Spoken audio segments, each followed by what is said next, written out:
Uşaqlar!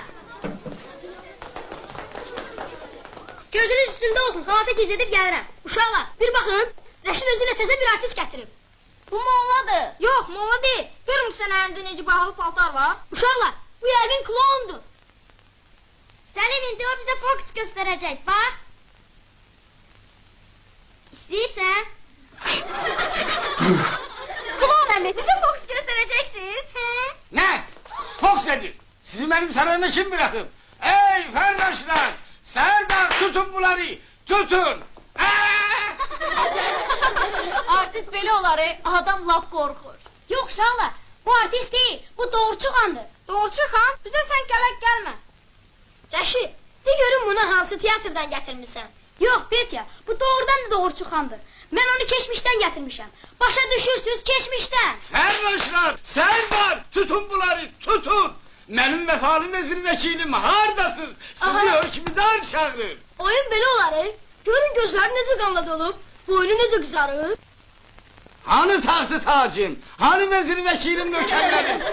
Onlar hara dağılıp gedibler? Ola bilmez ki bu bir deste yaramam uşaktan korkup kaçırlar. Daha yere vezir vekilini aktarma. Onlar hamısı geçmişte kalmış. Bir daha bizim ülkemizde görünmeyecekler. Kes sesi!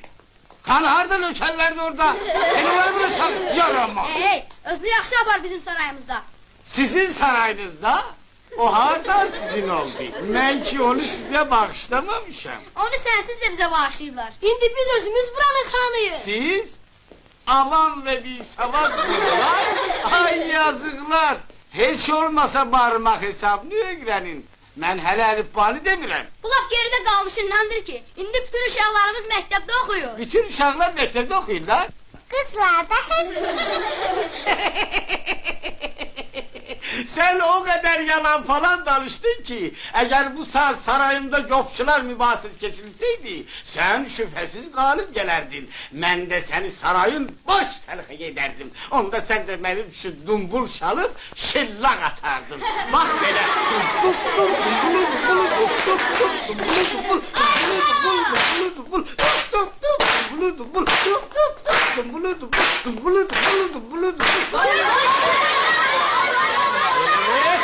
Canım bırakın. Senin kümelere zamanımızda yer yoktu. Neresi gelsin siz zamanınız?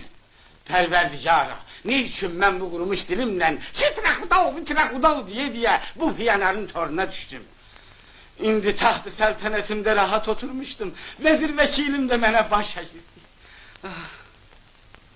Hokkabaz abi sakin ol. Al su iç. Size şimdi icazı verin benim sarayımda eski üst yasasız. Çağırdın! Eşlersiniz mi çağırdın! Çağırdın bu sadıkları! Tez olun! Çağırdın diyorum size! Çağırdın! Ah! Öyle! Öyle! Bu neydi uşaqlar? Sen oğlum deli! Bu ne bir abırçılığı?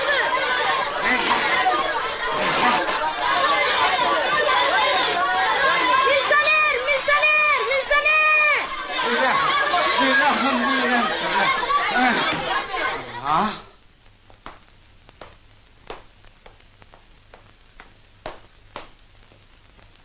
Ferraş! Tut bunları! Bir saniye Rami, o bizim bezerlerimizi kırır.